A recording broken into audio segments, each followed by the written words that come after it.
안녕하세요. 오늘은 에스프레소 추출 온도에 따라서 에스프레소 맛이 어떻게 변하는지 알려드리도록 할게요. 그래서 오늘 사용할 커피는 파스텔 커피웍스의 다크나이트 블렌드고, 저희가 이제 영상 요거 촬영하기 전에 이제 커핑을 먼저 같이 했는데 헤이즐넛 같은 견과류 단맛이랑 뭐 애프터에서 밀크 초콜릿 같은 느낌, 그리고 산미는 이제 햇가루에 사과나 복숭아 같은 산미가 잘 나오거든요. 그래서 산미도 괜찮고 그다음에 이제 단맛도 잘 나오고 애프터도 어느 정도 있는 블렌드여가지고 요걸로 조금 해보면 다양하게 맛이 나올 것 같아서 요 원두로 결정을 했고, 맛이 너무 좋아가지고 나중에 드시고 싶은 분들은 한번 드셔보셔도 괜찮을 것 같아요. 그러면 이제 한번 시작을 해볼 건데 일단 온도에 따른 변화를 알아볼 거라 다른 추출 변수들은 고정을 한 상태에서 온도의 변화만 줄 거거든요. 그러면 일단은 제가 추출에 조금 기본 세팅만 먼저 한번 잡아보도록 할게요. 네, 그러면 기본 세팅은 제가 한번 확인을 해봤고 이제 시작을 해볼 건데, 도직량 같은 경우에는 저희가 VST 20g 바스켓에 19g만 담아서 사용을 할 거고 19g에 한 36g 정도를 추출을 할 거예요. 그 다음에 이제 분쇄값 같은 경우는 저희 EK 기준으로 1로 그라인딩을 조금 진행을 하도록 해볼게요. 19g을 담을 거니까 EK 같은 경우도 약간 남는 잔량이 있긴 있거든요. 좀 넉넉하게 19.5 정도를 담아줄게요.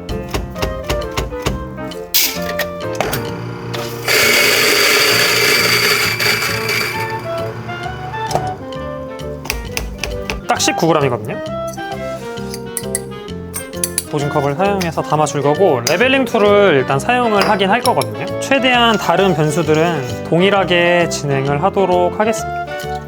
일단 먼저 89도부터 시작을 할 거예요. 그래서 크레먼 모델을 쓸 건데 지금은 살짝 내려가 있어서 얘가 아마 끓일 건데, 크레먼은 0.5 단위로 조절이 가능하거든요. 근데 이제 0.5 단위로 했을 때 다른 변수값이 더 많이 개입이 될 수가 있어요. 그라인딩 할 때 조금 다르다거나 블렌딩 커피다 보니까 원두 구성이 달라질 수도 있고, 그래서 확실한 차이를 보기 위해서 저희는 1도 차이로 변화를 주도록 할게요. 첫 시작은 89도 시작해서 90, 91, 92도까지 한번 확인을 해보도록 하겠습니다. 이제 89도가 됐죠? 장착을 해주고 추출을 해보겠습니다.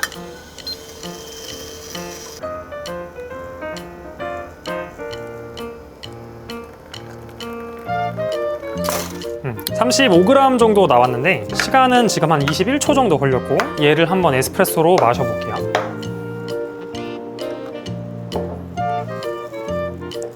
마셔보면은 저희가 커핑했을 때랑 완전 똑같은 뉘앙스로 갈 수는 없지만 그 큰 틀에서 움직이거든요. 에스프레소로 확인을 할 때도 먹어봤을 때 아까 커핑했을 때보다 더 밝은 톤의 산미로 느껴지게 되고, 이거보다 훨씬 더 에스프레소를 뽑았을 때 더 무겁게 나올 거라고 저는 커핑할 때 예상을 하고 있었거든요. 근데 지금은 상대적으로 조금 가볍고 산미가 조금 튀는 느낌이 들기는 해요. 근데 그렇다고 아예 막 완전 못 마실 정도는 아닌데 산미가 확실히 튀는 느낌이 있긴 합니다. 여기서 온도를 1도 올려서 90도로 한번 추출을 다시 해보고 마셔보도록 할게요. 크레먼 같은 경우 온도 조절을 보여드리면 여기 바리스타 모드에 들어간 다음에 이 버튼을 눌러주시고 얘를 눌러주시면 온도 조절이 이렇게 가능하게 되거든요.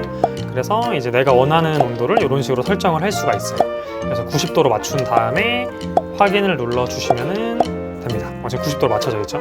근데 이제 시간이 조금 걸릴 때도 있고 금방금방 바뀔 때도 있거든요. 또 이제 온도가 내가 설정한 것보다 올라갈 때도 있어요. 그럴 때 좀 기다려 주시거나 아니면 급하신 경우에는 이제 아래다가 피처 같은 거 받쳐 주셔가지고 물을 조금 빼주시면 돼요. 그 다음에 이제 물 급수도 해주시고 진행을 해보도록 할게요. 물론 아까도 말했지만 뭐 레벨링이라던가 뭐 템핑, 뭐 그라인딩 할 때 우리가 완전하게 다 관여할 수 없는 변수들이 영향을 분명 끼치긴 할 거예요. 그래서 아까 말한 것처럼 그런 것도 감안해서 온도 변화를 좀 더 확실하게 1도 차이로 준 거거든요. 이번에도 거의 35g 정도가 나왔고 시간은 아까보단 1초 짧게 나왔어요. 일단 맛 차이를 한번 보도록 하겠습니다. 그래서 섞어준 다음에 먹어봤을 때 온도적인 부분에서 조금 관점에서 바라보면은 아까 89도로 내린 것보다 애프터가 조금 증가된 게 있고, 두 번째는 전체적인 맛의 강도가 다 상승된 게 느껴지긴 하거든요. 그래서 저희가 온도를 1도 정도 올렸을 때 생각보다 우리가 흔히 말하는 추출 수율의 변화는 크진 않아요. 기계를 사용해서 쟀을 때 추출 수율은 크게 변하지 않게 나오는데, 왜 사람들이 뭐 1도가 중요하고 어떤 머신들은 0.1도, 0.5도 단위로 측정을 되게 만든 게, 온도가 1도 바뀌었을 때 전체 맛의 강도가 크게 변화된다고 보시면 좋을 것 같아요. 그래서 맛이 전체적으로 많이 상승한다고 일단 이해해 주시면 좋을 것 같습니다. 그러면 다시 한번 그 변화대로 1도 또 올렸을 때 맛이 실제 상승하고 그러면 어떤 맛으로 표현이 될지 이번엔 91도로 한번 추출을 해보도록 하겠습니다. 네, 이번에는 이제 91도로 온도 세팅을 했고 지금 이제 올라가고 있거든요, 온도가. 그래서 91도가 되면은 91도로 한번 추출을 해보도록 할게요. 91도가 됐고 추출을 이제 한번 해볼게요. 35g이 조금 안 되게 나오긴 했는데 시간은 뭐 비슷하게 나왔습니다.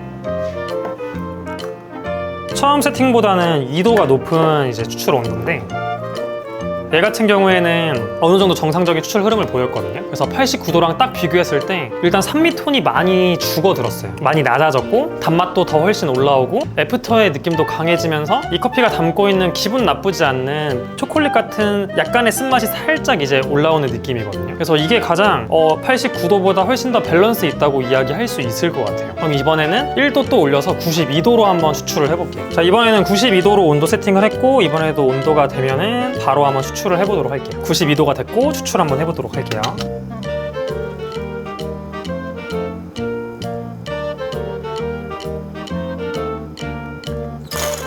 이번에도 35가 조금 안 되는 양으로 나왔고 뭐 시간은 계속 20초, 21초 왔다 갔다 하는데 네, 이번에도 에스프레소를 한번 먹어보도록 할게요. 딱 먹었을 때 일단은 자극이 가장 강하고 가장 많이 다른 게 이제 지금도 약간씩 인상이 써지는데 목에서 넘어가고 나서 올라오는 쓴맛이 너무 지금 오래 가요. 그래서 먹자마자 물을 바로 마시고 싶은 느낌? 그래서 89도는 신맛이 혼자 튀어가지고 조금 먹기 거북한 게 있었는데 근데 이제 먹고 나서는 뭐 남는 게 크게 많진 않았거든요. 그리고 이제 방금 전에 했던 91도 같은 경우는 정말 딱 적당한 애프터로 끝났고 적당한 깔끔한 쓴맛이라. 근데 얘는 지금 쓴맛이 너무 세거든요. 전체 강도도 너무 높기도 하고 신맛이 또 아예 안 나는 건 아니에요. 그래서 강한 쓴맛이랑 또 약간 강도는 강해진 신맛이지만 쓴맛이 이제 가려서 잘 안 느껴지고 쓴맛이 너무 강해서 좀 자극적으로 느껴진다 라고 생각을 해주시면 될 것 같아요. 그래서 오늘 설명했던 내용을 다시 한번 정리해드리면은 저희가 이렇게 처음에 89도로 진행을 했고 이제 뭐 90도, 91도, 그 다음에 이제 92도까지 올라가서 진행을 했는데 아까 말씀드린 것처럼 실제로 1도 올렸을 때 우리가 흔히 말하는 수율적인 변화는 수치적인 변화는 그렇게 크지 않을 수는 있어요. 근데 직접 매장에서 또는 가정에서 이렇게 온도 변화가 되는 머신이 있으시다면 한번 실험해 보시면은 확연하게 다른 변화를 느낄 수가 있거든요. 그 변화는 일단 첫 번째 크게 강도가 많이 상승을 합니다. 전체 맛의 강도가 상승이 돼요. 근데 왜 흔히 우리가 온도를 올렸을 때 쓴맛이 증가된다고 설명을 많이 하냐면 신맛도 올라가고 단맛도 올라가요. 근데 문제가 쓴맛은 다른 맛들을 다 잡아먹는 맛이 될 수가 있거든요. 쓴맛이 강조가 되면은 다른 맛들을 우리가 느끼기가 조금 힘들 때가 많아요. 그래서 온도를 많이 올렸을 때 물론 수율의 상승도 실제 있어요. 수율의 상승도 있지만 쓴맛 자체 강도가 너무 높아져가지고 다른 맛들이 조금 잡아먹힌다 그런 느낌으로 이해를 해주시면 좋을 것 같고 전체의 자극이 많이 강해지다 보니까 마실 때 조금 많이 불편하고 꺼끌거리는 느낌이 들 수도 있고 실제 에스프레소 같은 경우는 크레마가 조금 더 거칠게 나오기도 하거든요. 온도를 높였을 때. 그래서 이러한 변화들이 있다 보니까 내가 사용하는 이제 원두의 특성에 맞게끔 추출 온도를 잘 세팅해 주시는 게 조금 좋을 것 같다. 일반적으로 그래서 조금 라이트한 커피들은 물 온도를 조금 높게 가져가는 편이 많고 잘 녹이기 위해서 반대로 많이 다크한 커피들은 우리가 추출 온도를 조금 낮게 설정하는 이유가 다크한 커피 같은 경우에는 쓴맛 베이스가 많다 보니까 너무 높은 온도로 만들어서 추출을 했을 때 자극적일 가능성이 높거든요. 그래서 이제 온도를 조금 낮춰서 추출을 한번 해보는 거고 라이트한 커피들은 온도를 너무 낮게 하시면은 제대로 녹아들지를 못해요. 그래서 먹어봤을 때 아예 밍밍한 느낌이 나거나 신맛만 튈 때가 많거든요. 그래서 추출 온도를 오히려 높여서 잘 녹여서 단맛 같은 것도 충분히 나와서 밸런스를 추구해준다고 보시면 좋을 것 같아요. 그래서 여러분들 매장이나 가정에서 드실 때 이 추출 온도를 머신이 가능하다면 잘 세팅해서 드시고 브루잉도 마찬가지로 뭐 핸드드립도 마찬가지로 추출 온도를 잘 세팅해서 드시면 좀 더 맛있게 커피를 즐기실 수 있을 것 같습니다. 네, 그러면은 다음 시간에는 또 다른 유익한 내용을 가지고 돌아오도록 하겠습니다.